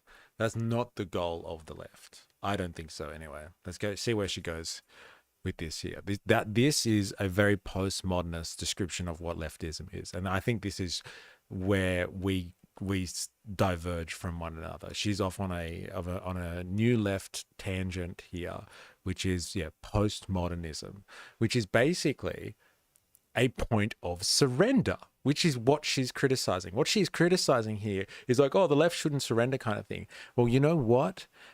In the 60s or the late 60s, the left made a decision and they were just like, oh, look at the Soviet Union. They got it wrong. they weren't right about socialism. They weren't right about communism. We have to redefine what the left is, and we have to get rid of like Marxism and all that sort of stuff. We have to separate ourselves from Leninism and Maoism and all those sort of societies that seem to have been wrong about like communism and stuff like that. So let's redefine what it is to be left. Let us surrender what it is to be left. And they went off on a new left tangent, which was like more about a postmodernist view of leftism. And so like she is arguing that we shouldn't surrender basically as the left to the right, but like all of the talking points she has, if like she's going to build this conversation on intersectionality, that came at a point in like basically the new left where they surrendered the idea of communism and Marxism and all that type of stuff to the annals of history because the Soviet Union failed basically.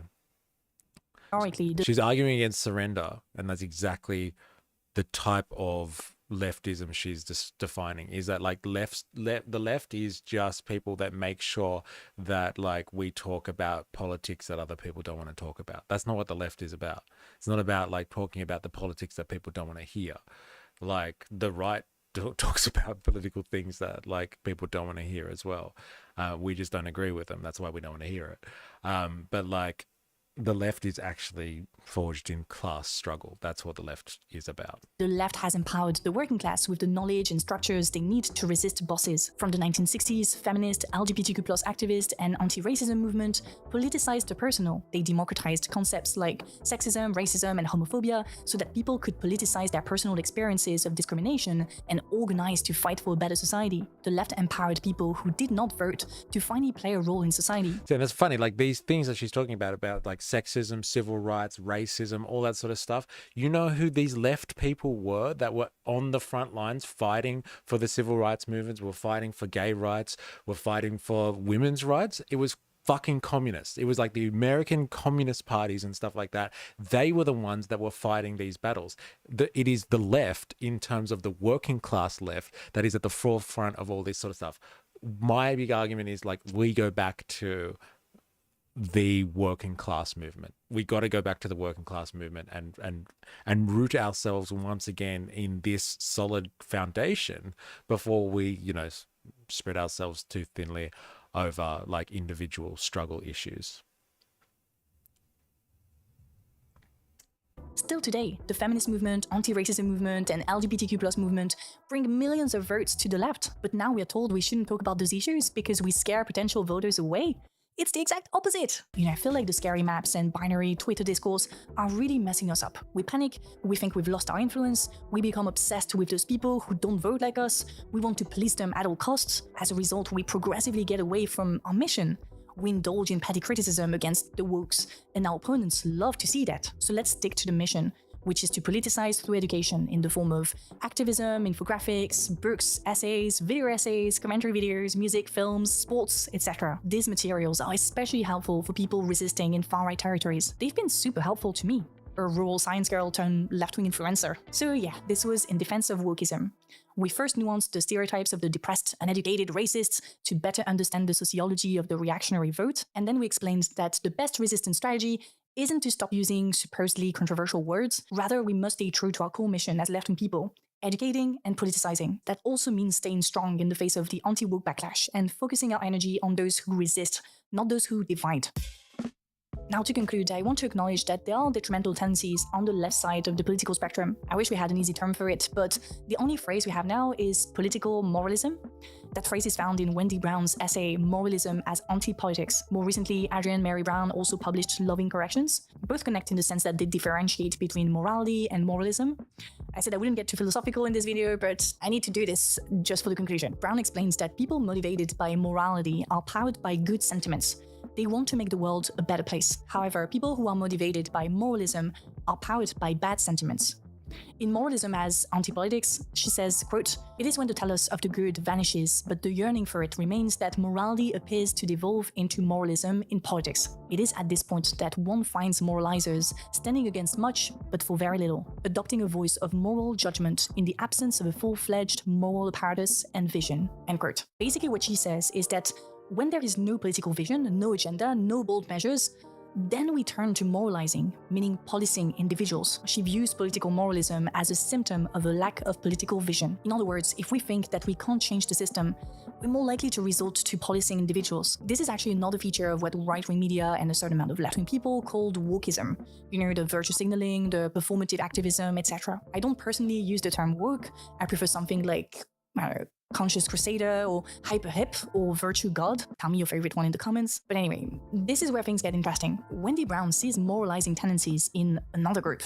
She says, quote, "Alternatively, the moralizer refuses the loss of the teleological and becomes reactionary, clinging without logical ground to the last comforting frame in the unraveling narrative: pluralism, the working class, universal values, the movement, standpoint epistemology, a melting pot America, a woman's essential nature, whatever it was that secured the status of the true, the status of the good, and their unbroken relationship."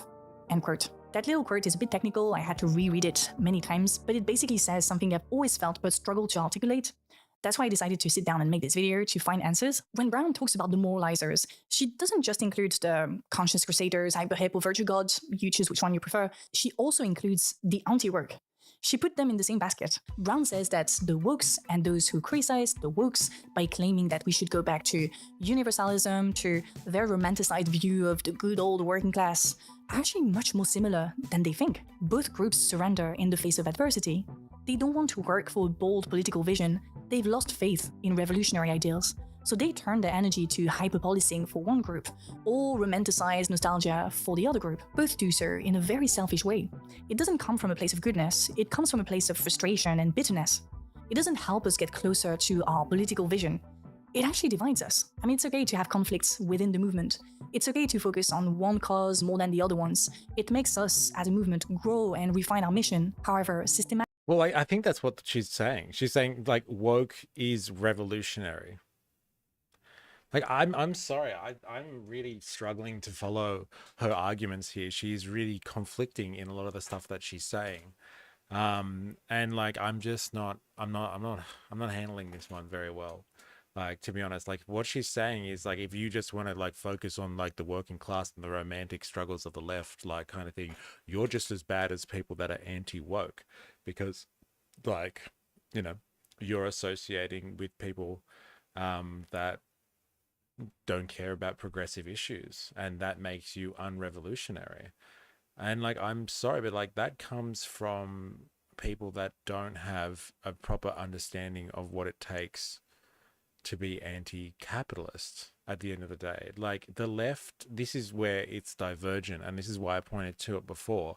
The left was founded in the struggle between working people who are exploited in this system and like a group of people that are doing the exploiting and benefit of the system. Everything else is a refraction based on that core internal social relation. And so like all these refractions are horrible. They're very, very bad. And like she's saying that we need to fight all of these refractions because that is revolutionary in and of itself. And it is on the basis of looking at all of those individual refractions, all of the like the thousands and infinite possibilities of struggle that result through this core exploitative relationship. And she's right, like revolutionizing each one of those individual struggles, each one of those individual forms of oppression would be revolutionary in and of themselves. You could have a revolutionary struggle in every single form of like problem and oppression out there. And like that would fix those things for a time being until like, you know, they crept back into being problems again under a capitalist mode of production. But like if you really wanted to go after the big issue, like, and like reducing it back to the class struggle, that's not just romanticizing things and like, you know, pining for the good old days of being leftism, being lefty, where it's just like the working class against the world. No, that's wanting to address the problem with this mode of production. So like she is looking at this solely from the perspective of the new left as it was defined after the 1960s, and because people started taking a postmodernist kind of view of the political spectrum, which is like there's no more grand narratives for anything anymore, and like it's really all about the individual and the individual's like experience within the totality, within the system. And so like we need to recognize individuals and go after individual struggles, as opposed to having these grand narratives which dictate kind of what's happening in society. And I would reject that and say, no, we should go back to this grand narrative, because we can all coalesce around it. We can anchor ourselves on it, and we can fight all the struggles we need to on the side. We can do whatever we need to, but we should anchor ourselves in something, and we can still do what we need outside of that. We can fight those individual struggles additional, but we need to anchor ourselves in something, and like not just float on a sea of like fighting oppressive struggle after oppressive struggle based on individuality. We need to anchor ourselves in something. And so let's anchor ourselves in something which is common, like a material condition, which kind of is common ground for most people in the working class that feel the burden of capitalism. Organic wood, I know. Oh, really? Did you change? That's hilarious. We just need to start to referring back to French Revolution, left versus right premise. The irony of the disconnect from the tennis court oath from a Frenchie. Yeah, it's interesting, isn't it? It's very interesting. It's rather strange how it's been twisted, actually, because I get what she's saying. Like, let's not let go. Like, let's not surrender to the right. And like, who the fuck wants to surrender to the right? Fuck the right. Like, if they are able to dictate what the conversation is because they have the media power, they have the think tanks, and like they have basically they have the machinery in order to do this on a global scale. Like, who the hell wants to surrender to that?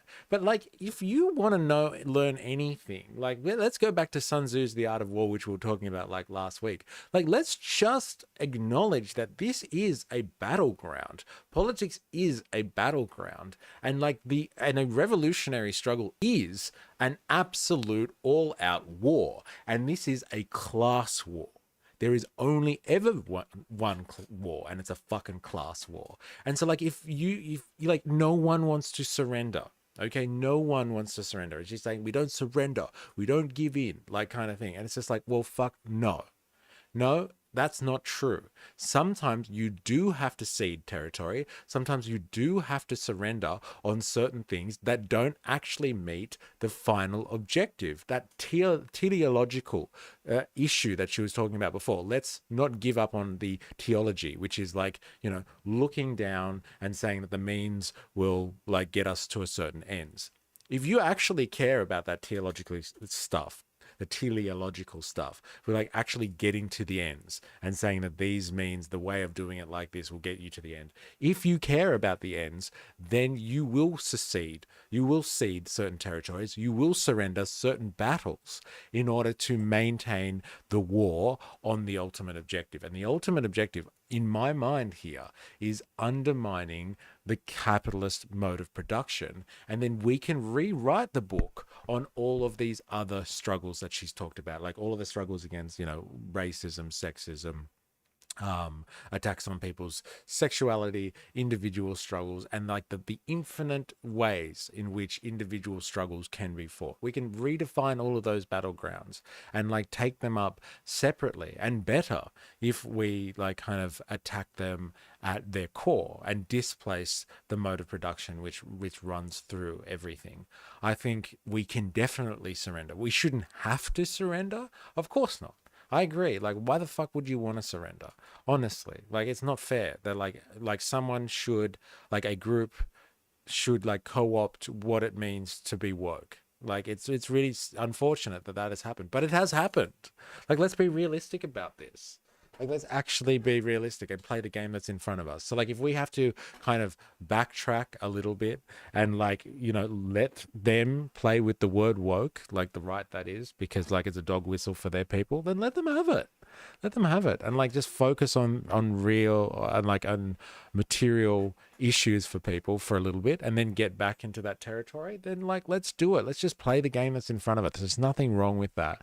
I disagree on her surrendering sentiment, that we should never surrender on anything, because like, you know, that's what we do on the left. Like we die by the sword. Well, like if you want to die by the sword, you go for it. You go and die by the sword. But like, you know, once everyone's dead and there's no one left to fight the revolutionary struggle, that's what I'm really concerned about. And that's why, like, you know, if you go on to like the Patreon page and stuff like that, the fucking tagline is like, keep revolution alive. Like, we have suffered significant losses on the left and in the fight against capital. We need to keep the idea of revolution alive. We need to survive. This is a war, and like we need to make sure that we don't lose sight of the fact that this is a war, because like people are like her, because of the divergent new left status that she has taken from like that point in the 1960s where it became less about class warfare and it's more about like every problem that could be out there and why we need to fight against every problem, which are problems, don't get me wrong, but like, you know, it is already coming from a point of surrender. And like it's starting, like the left is starting to detach itself and just floating off. It's floating off and it's becoming kind of this detached political ideology. It's becoming just like a battleground of everything that is anti-right. The left now, and this is, I've said this a number of times, and I'm like developing this idea, but the left today is defined only by the right.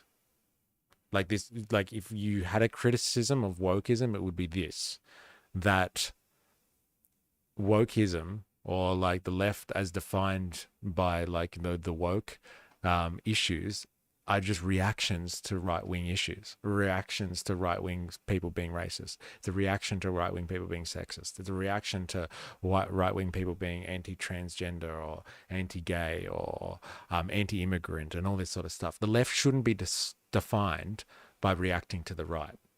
The left should be defined in something of its own, and that is the class struggle. And so we should never forget that.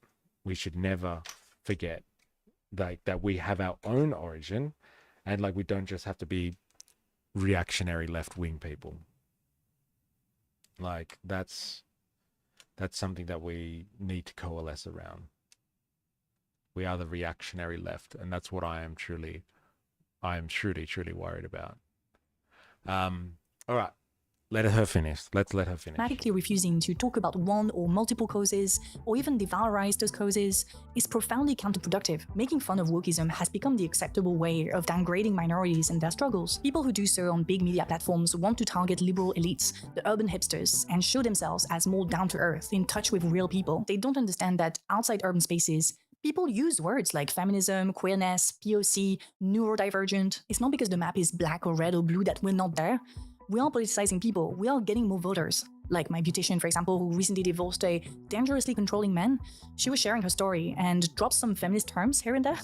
I was not expecting this. In 2 years, she'll be campaigning for the left, trust me, I'm working on it. But yeah, we've seen countless political commentators starting to criticize wokeism, hoping to reach people beyond urban circles, but it doesn't work. The only thing they get is sympathy from those who already don't like wokeism because they don't like social justice. It's good for business, true. Being anti-woke brings a lot of views, etc. But it's not good for the left. That's it for today. Thank you so much for watching. Before I end this video, I would like to thank my patrons for their support, and a special thank to top tier patrons James Tej Supong, Wolf Gratz, Patrick Button, Devish Mohanmina, Jeff Lee, Gilan, Tayab Matin, Nick, Brandon, James Siddle, Ujwal, Pablo, Patrick, Boris, Ria, Donage, Corigi, Tristan, Damn. Christopher, Ian, Alex. I wish I had that many top tier patrons. So look, I get what she's saying. We shouldn't surrender. But like, damn, I don't know. Like, you got to play the game that's in front of you, for fuck's sake.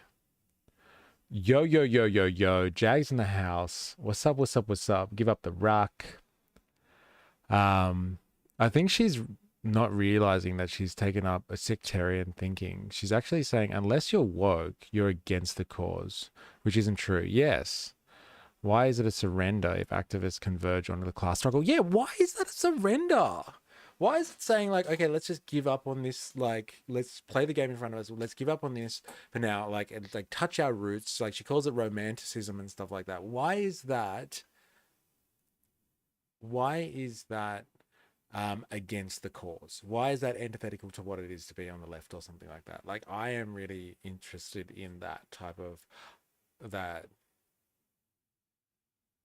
that idea, that framework, that mental gymnastics, because that was the mental gymnastics was what I was getting from the person that I've been arguing with online.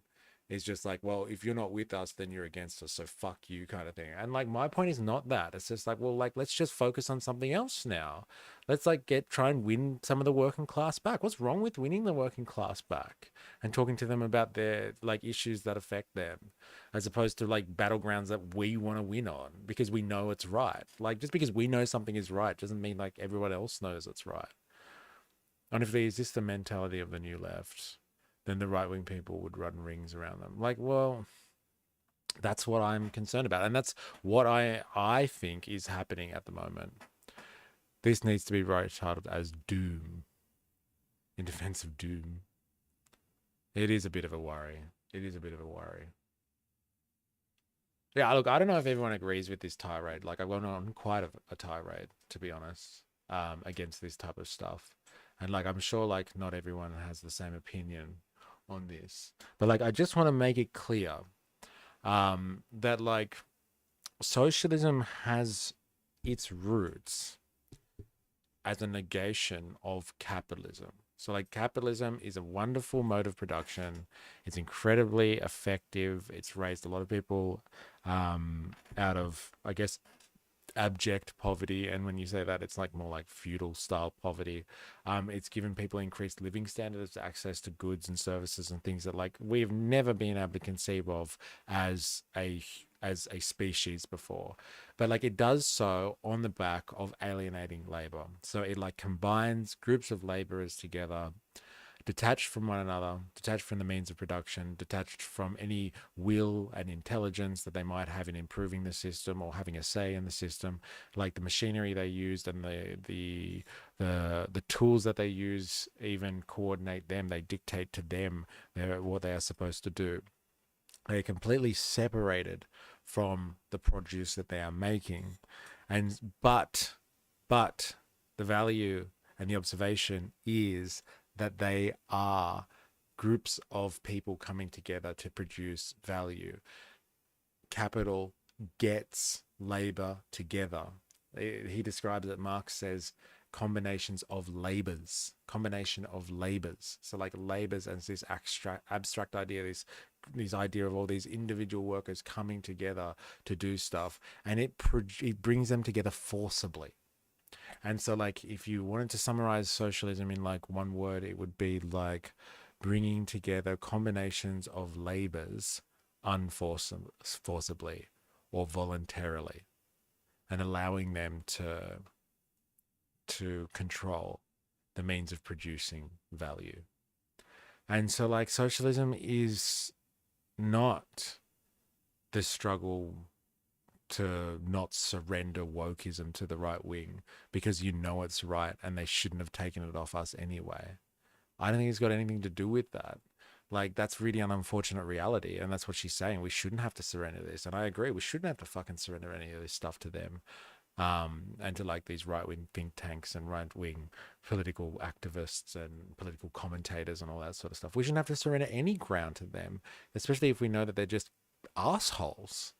But like, those assholes have been able to manipulate the situation in their favor. And so like, let us just play the game that's in front of us. Any good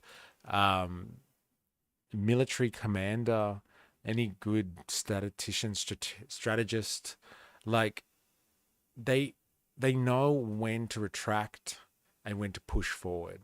And you can't just push forward forever, because like, you run out. Like, she described the situation of her mother for like, 10 years trying to fight for stuff that no one else wanted to fight over. And she was explaining like how it just destroyed her mother, kind of thing. And she feels sorry for why is she asking all of us to destroy ourselves as well? Like, let's just focus our energies on something. Like, let's focus our energies on something that grounds us all, an anchor point.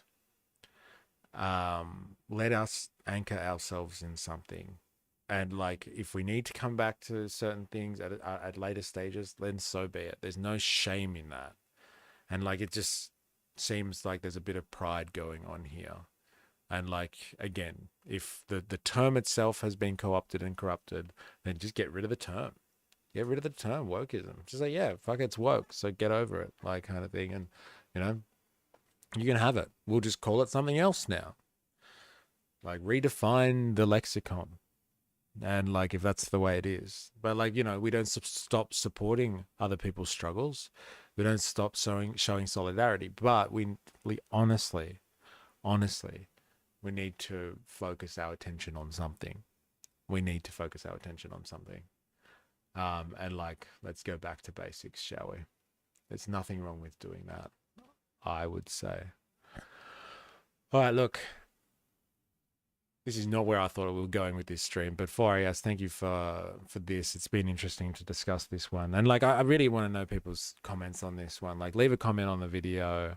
I know you've said stuff in the chat, people, but like, yeah, leave me your thoughts in a comment. I really want to know what people think about like what we should be doing about like whether we should coalesce around class warfare, class-based issues, whether we should, you know, continue kind of like focusing on territory that like, you know, the right winning the working class over. Do you think it's even important to win the working class over? Like, according to Alice over here, the working class is people that don't have university educations, apparently. Like, that is a really fucking strange view. I'm very surprised that she said that for someone who's a sociologist and a political scientist and a philosopher and all that sort of stuff, for her to have a very narrow view of what it means to be working class. We need puppies. Everyone likes puppies. It was a really good stream. I think the most thing is offering solutions to all the problems. Yeah, I guess you're right. Just focus on the solutions. It's a must to win over to win the working class over. I think so. Like, you know, you don't have to win the entirety of the working class, but like, fuck, like, get as many people on board as you can. Jesus, everyone in America is watching football, NFL football, glorious football, commodification central for all cultural, including working class culture, along the expected lines. Got to go on. Back, LOL. You're back. Welcome back. Where they live and show how the money doesn't get to define the working class of what it is. Yes, interesting. But yes, look, we will continue this conversation because it's not over. But yeah, thank you for everyone who's been in the stream today and everyone who's been commentating, like, far out. Like, wow, we've been going off. Who do we start with? Bob Et, codename French for underwear. 4IS, thank you. Wings of Cheese, I know you're gone now. In Lord Atus Propheta, new person in the stream, thanks for your contributions. Reality Pixel Media, of course, thank you so much. Gods and Beasts, I didn't even know you were in there, but like, thank you for saying hi at the end. Jag, of course, yo, what's up? Thank you everyone for their for your interaction. It makes the streams so much better. And yes, we will be back tomorrow with Twitch. And what we're going to do tomorrow is we're going to finish off what YouTube cut us off from on Friday. We were so close to getting to the century of humiliation in China. We were so close. Like, we've spent 3 days working our way up to the century of humiliation, and fucking YouTube cut us off on Friday. And so we're going to go on Twitch tomorrow, and we're going to basically finish off like the century of humiliation debate, I guess you would say, on Twitch, and figure out what's going on there.